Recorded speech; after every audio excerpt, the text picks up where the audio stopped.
നമ്മുടെ പുതിയൊരു വീഡിയോയിലേക്ക് സ്വാഗതം. അപ്പൊ ഞങ്ങൾ ഇന്ന് മൂകാംബികന്ന് കുടജാതിലോട്ട് പോകുന്ന വിശേഷങ്ങളാണ് ഇന്നത്തെ വീഡിയോയില്. അപ്പൊ നമുക്ക് നേരെ വീഡിയോയിലേക്ക് പോവാം. ഫ്രണ്ട്സ്, ഇത് ഞങ്ങൾ ട്രിപ്പിന്റെ 3ാമത്തെ ദിവസമാണ്. അപ്പൊ ഞങ്ങൾ ഇന്ന് രാവിലെ മൂകാംബിക ക്ഷേത്രത്തിൽ പോയി തൊഴുതു, പൂജ എല്ലാം കണ്ടത്. ഇപ്പൊ ഞങ്ങള് കുടജാതിലോട്ട് പോകാൻ നിൽക്കുവാണ്. അപ്പൊ ഞങ്ങൾ ജീപ്പിന്റെ കാര്യങ്ങളൊക്കെ ഒന്ന് അറേഞ്ച് ചെയ്യുമായിരുന്നു. 8 പേരാണ് കേട്ടോ ഒരു ജീപ്പിൽ. 8 പേർക്ക് കൊണ്ടുപോകുന്നതിന് 3200 രൂപ, ഒരാൾക്ക് 400 രൂപ വീതം. ഞങ്ങൾ 6 പേരേ ഉള്ളൂ. അപ്പം അതനുസരിച്ച് റേറ്റ് ചേഞ്ച് ആവും. കുഞ്ഞി ഒരു തൊപ്പി മേടിച്ചു. ഇനി വെയിലല്ലേ, അതുകൊണ്ട് തൊപ്പി വാങ്ങിച്ചു. കണ്ണനെ വാങ്ങിച്ചു. കണ്ണ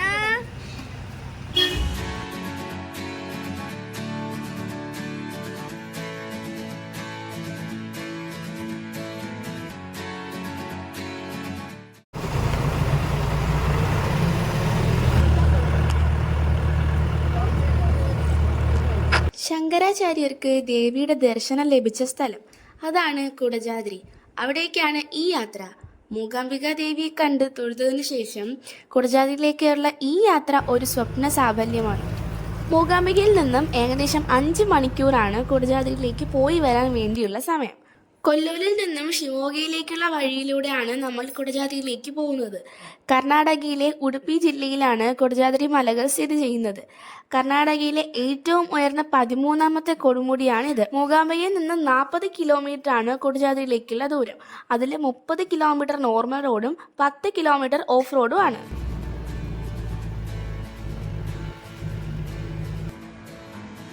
കുടജാദ്രിയിലേക്ക് പോകുന്ന വഴിയിലെ അവസാനത്തെ ജംഗ്ഷനാണ് നെട്ടൂര്.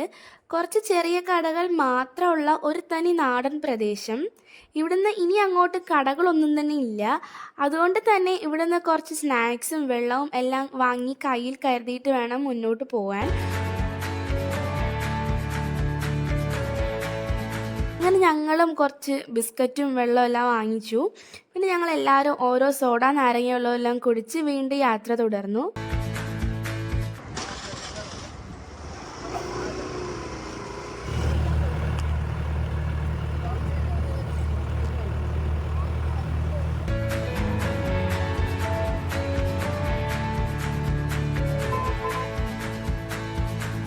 ജീപ്പ് നല്ല സ്പീഡിലാണ് പോകുന്നത് കേട്ടോ. അതുകൊണ്ട് തന്നെ നമ്മൾ ഈ യാത്ര വളരെ എൻജോയ് ചെയ്താണ് പോയത്.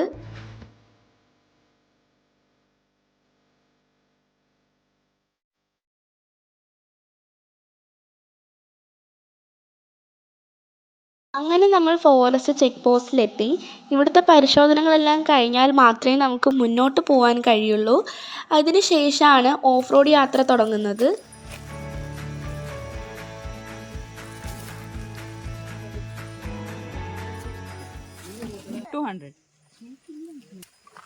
One Sprite bottle, total 4 bottles, snacks cover 3. ഞങ്ങളിപ്പോൾ ഉള്ളത് കട്ടിനഗോളി ചെക്ക് പോസ്റ്റിന്റെ ഫ്രണ്ടിലത്തെ പ്ലാസ്റ്റിക് ഒന്നും കൊണ്ടുപോകൂടാ. ഞങ്ങളിൽ 4 പ്ലാസ്റ്റിക് ബോട്ടിൽ ഉണ്ടായിരുന്നു. 200 രൂപ കൊടുത്തു. ബോട്ടിൽ നമ്മൾ തിരിച്ചു വരുമ്പോഴത്തേക്ക് ബോട്ടിൽ നമ്മുടെ കയ്യിലുണ്ടെന്ന് കാണിക്കുവാണെങ്കിൽ നമുക്ക് പൈസ തിരിച്ചു കിട്ടും. പാർക്കിംഗ് ചാർജ് 30 രൂപ, പിന്നെ വെഹിക്കിൾ എൻട്രി 100 രൂപ. അങ്ങനെ ഞങ്ങൾക്ക് ഓരോരുത്തർക്ക് 50 രൂപ എൻട്രി ടിക്കറ്റ് കിട്ടും.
നമ്മൾ ഓഫ് റോഡ് യാത്ര തുടങ്ങി. വീതി കുറഞ്ഞതും ഒരു സമയം ഒരു ജീപ്പിന് മാത്രം പോകാൻ പറ്റുന്നതോ ആയ വഴിയാണ് പല ഭാഗത്തും. ചില സ്ഥലത്ത് മഴവെള്ളം ഒലിച്ചു വന്ന് കുഴികളായിട്ടുണ്ട്. പിന്നെ അത് മാത്രമല്ല, വലിയ വലിയ കല്ലുകളുണ്ട്. അതുകൊണ്ട് തന്നെ ജീപ്പിലിരുന്ന് ചാടി പൊങ്ങി തങ്ങളിൽ ഇടിച്ചു വയ്ക്കുകയാണ് യാത്ര ചെയ്തത്. പ്രായമായവർ ഈ യാത്ര ഒഴിവാക്കുന്നതാണ് കേട്ടോ നല്ലത്. പിന്നെ വയറ് നിറയെ ഫുഡ് കഴിച്ചും ആരും ഈ യാത്ര ചെയ്യരുത്. വോമിറ്റ് ചെയ്യാനുള്ള ചാൻസ് വളരെ കൂടുതലാണ്. പിന്നെ രണ്ട് കൈ കൊണ്ടും ജീപ്പിൽ മുറുക്ക പിടിക്കാൻ നമുക്ക് യാത്ര ചെയ്യാനേ പറ്റില്ല. എല്ലാവർക്കും ഈ വീഡിയോ കാണുമ്പോൾ തന്നെ അത് മനസ്സിലാവുന്നുണ്ടാവും.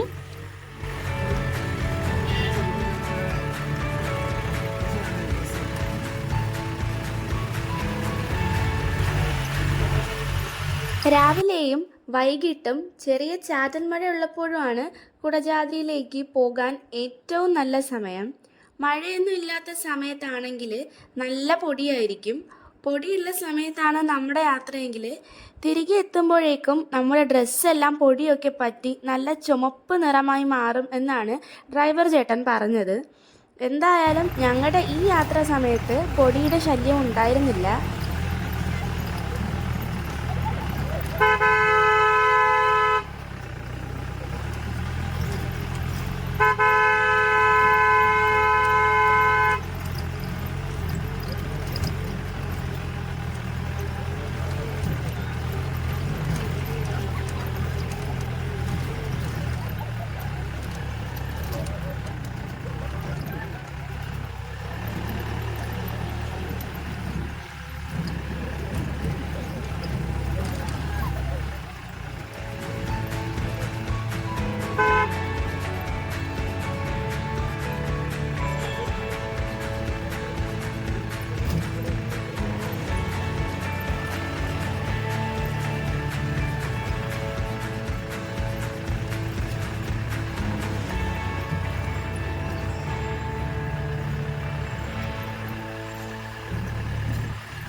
അവിടെ ഒരു സ്ഥലത്ത് ഇറങ്ങിയതാണ് സൈറ്റ് സീയിങ്ങിനായിട്ട്. നല്ല രസമുണ്ട് ഇവിടുത്തെ വ്യൂ. നല്ല വെയിലും അതിനൊക്കെ നല്ല കോടയുണ്ട്, കോടയും ഒക്കെ ഉണ്ട്. നല്ല രസമുണ്ട്.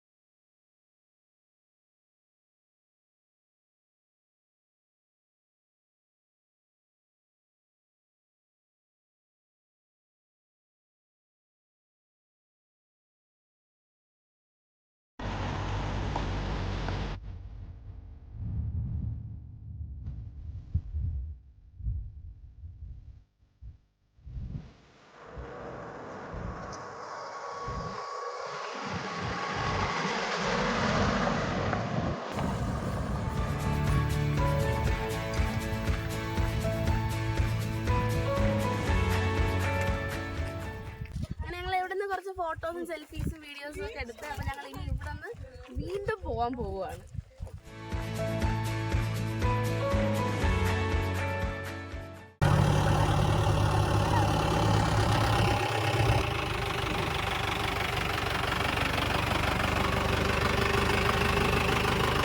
ഇവരിങ്ങനെ നടന്നു പോകുന്നത് കണ്ടിട്ട് ഡ്രൈവർ ചേട്ടനോട് തിരക്കിയപ്പോഴാണ് അറിഞ്ഞത് താഴെ ഹിഡ്മിനി വെള്ളച്ചാട്ടത്തിനടുത്ത് നിന്നും കുടജാദ്രിയിലേക്ക് നടന്നു പോകാൻ കഴിയുന്ന ഒരു വഴിയുണ്ടെന്നും അതിലൂടെ നടന്നു വരുന്നവരാണ് ഇവരെന്നും. പക്ഷേ ഈ വഴി കുറച്ച് അപകടം പിടിച്ചതാണെന്നും ഇഴജന്തുക്കളൊക്കെ ഉണ്ടെന്നുമാണ് പറയപ്പെടുന്നത്.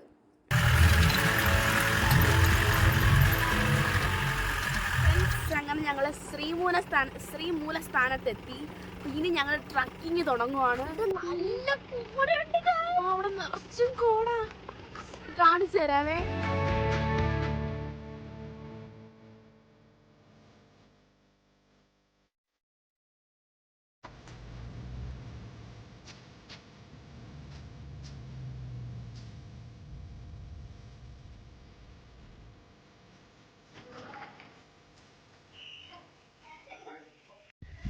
ഇത് ദേവി മൂകാസുരനെ സംവരിച്ച തൃശ്ശൂരാണ്. 32 അടി നീളമുള്ള ഈ തൃശ്ശൂലത്തിന് ഏകദേശം 2500 വർഷത്തെ പഴക്കമുണ്ടെന്നാണ് ഇവിടെ എഴുതി വച്ചിരിക്കുന്നത്.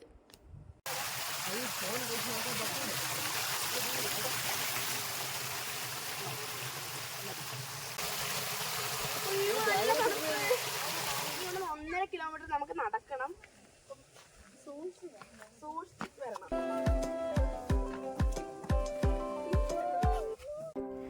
ഇതാണ് മൂകാംബിക ദേവിയുടെ ശ്രീമൂലസ്ഥാനം. ഇത് നാഗതീർത്ഥ.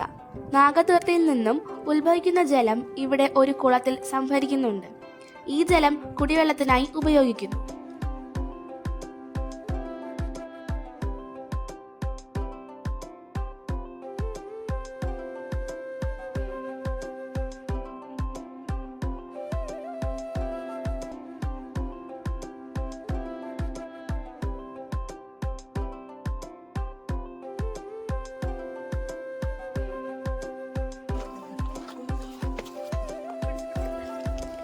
അങ്ങനെ മല കയറി തുടങ്ങി. കാടിനുള്ളിലൂടെ ഉരുളൻ കല്ലുകൾ നിറഞ്ഞ ഇടുങ്ങിയ വഴിയിലൂടെയാണ് പോകേണ്ടത്.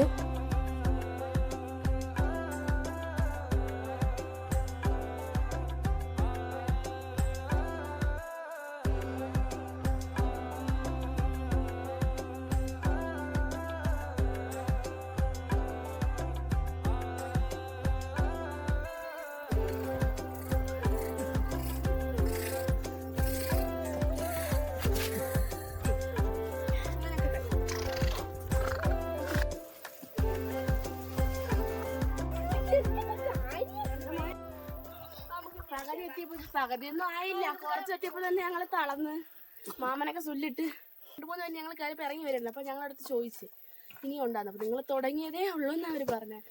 അയ്യോ,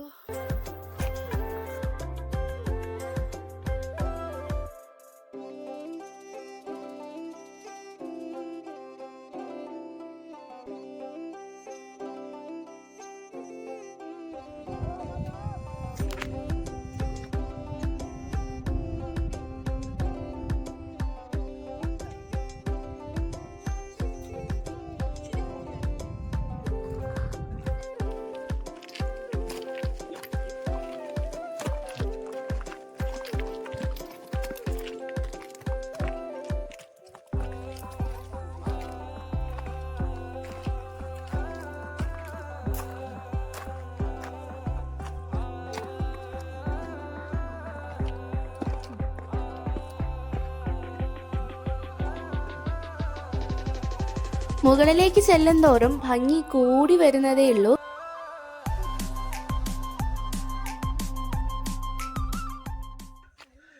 നന്നായിട്ട് തളർന്ന് പിന്നെയും കുറേ പോണമെന്ന് പറയുന്നു. താഴെ നോക്കി എൻ്റെ പൊന്നെ ഭയങ്കര ഹൈറ്റ്.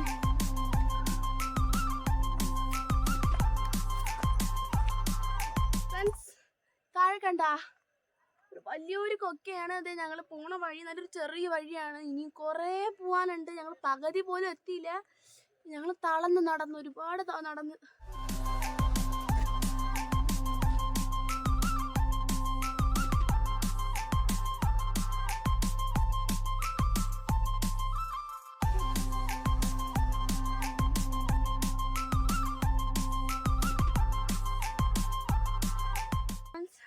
കണ്ട, ഞങ്ങൾ ഇനി ഇവിടെ നിന്ന് അപ്പുറത്തെ മലയിൽ പോകണം.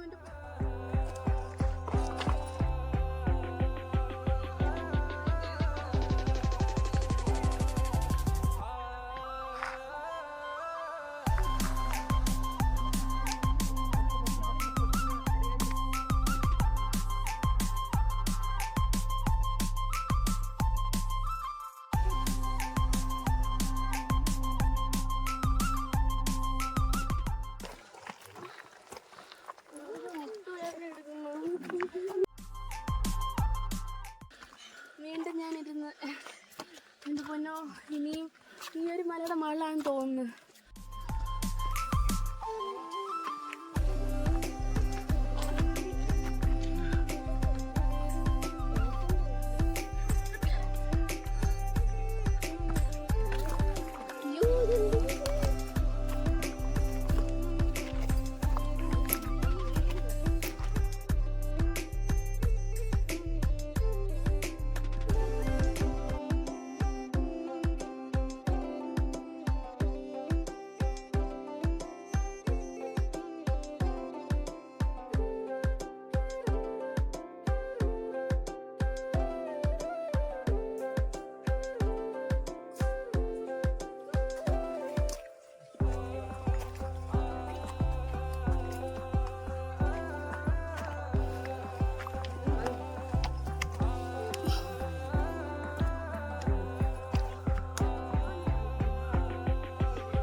ഇനിയും അരമണിക്കൂറുണ്ടെന്നാണ് പറയുന്നത്. ഞങ്ങൾ കയറാൻ തുടങ്ങിയിട്ട് 1 മണിക്കൂറായി. മുകളിലേക്ക് പോകുന്തോറും മലയുടെ ഭംഗി കൂടി വരുന്നതേയുള്ളൂ. കോടമഞ്ഞിൽ പൊതിഞ്ഞു നിൽക്കുന്ന മലകൾ. വളരെ വീതി കുറഞ്ഞ വഴിയിലൂടെയാണ് നമ്മൾ പോകുന്നത്. താഴേക്ക് നോക്കിയാൽ വലിയ കുഴികളാണ് കേട്ടോ.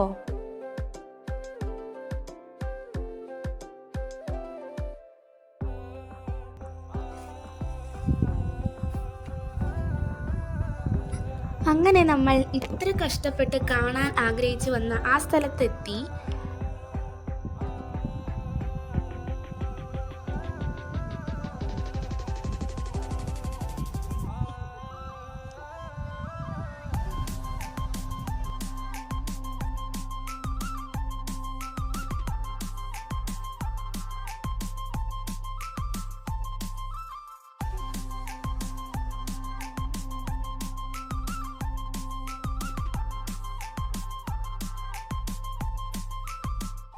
ഫ്രണ്ട്സ്, അങ്ങനെ ഞങ്ങൾ ഏകദേശം എത്താറായെന്ന് തോന്നുന്നു. കോട കൊണ്ട് മല മറച്ചു വെച്ചേക്കുന്നു. താഴെ മൊത്തം ഒരുപാട് മലകളാണ്. പക്ഷെ നമുക്ക് കോട കാരണം ഒന്നും കാണാൻ വയ്യ.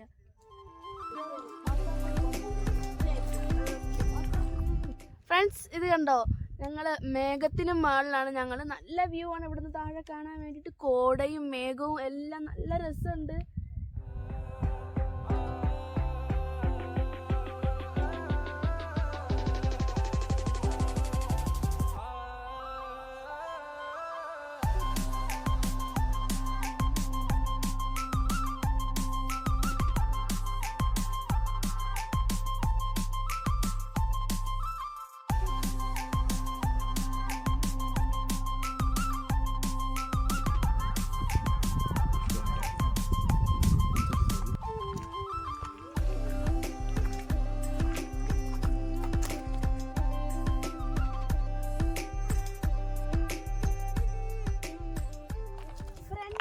ഞങ്ങള് സർവജ്ഞ വീട് എത്തി. നമുക്ക് അങ്ങോട്ട് പോവാം.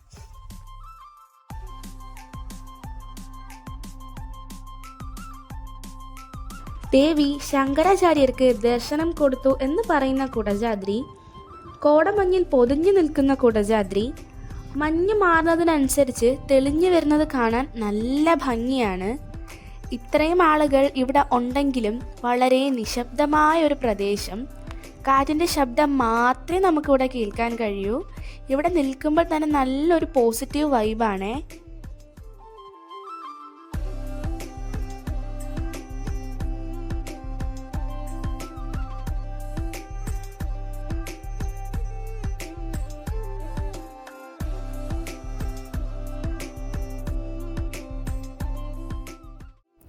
അങ്ങനെ ഞങ്ങളും സർവജ്ഞപീഠം കയറി. സർവജ്ഞപീഠം എന്ന് കേട്ടിട്ടേ ഉള്ളൂ, ഇപ്പതാ ഞങ്ങളും ഇവിടെ എത്തി. എല്ലാവരും ഇവിടെ ധ്യാനത്തിലാണ്, കൂടെ ഞങ്ങളും ഇരുന്നു. നല്ല കാറ്റ്, തണുപ്പ്, കോടമഞ്ഞൊക്കെയുള്ള ഭംഗി പറഞ്ഞറിയിക്കാൻ പറ്റാത്തൊരു സ്ഥലം. ശങ്കരാചാര്യർ തപസ്സിരുന്നു എന്ന് പറയപ്പെടുന്ന സ്ഥലമാണിത്.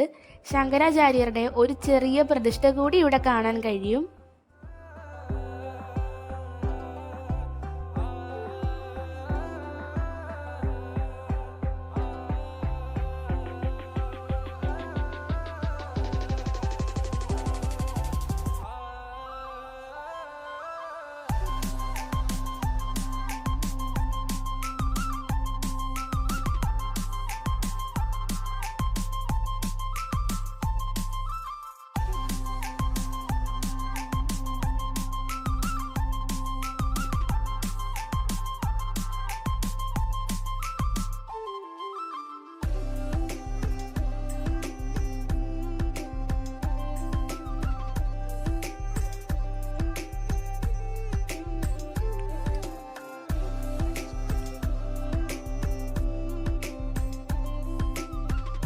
ഇവിടെയാണ് ചിത്രമൂല എന്ന് പറയുന്ന സ്ഥലം.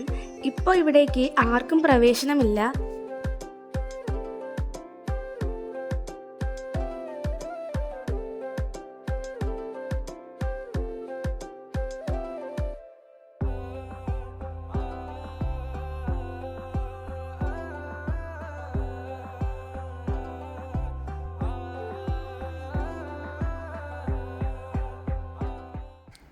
കുടജാദ്രിയുടെ പറഞ്ഞറിയിക്കാനാകാത്ത സൗന്ദര്യം ആസ്വദിക്കാനായി ജീവിതത്തിൽ ഒരിക്കലെങ്കിലും ഇവിടം സന്ദർശിക്കണം.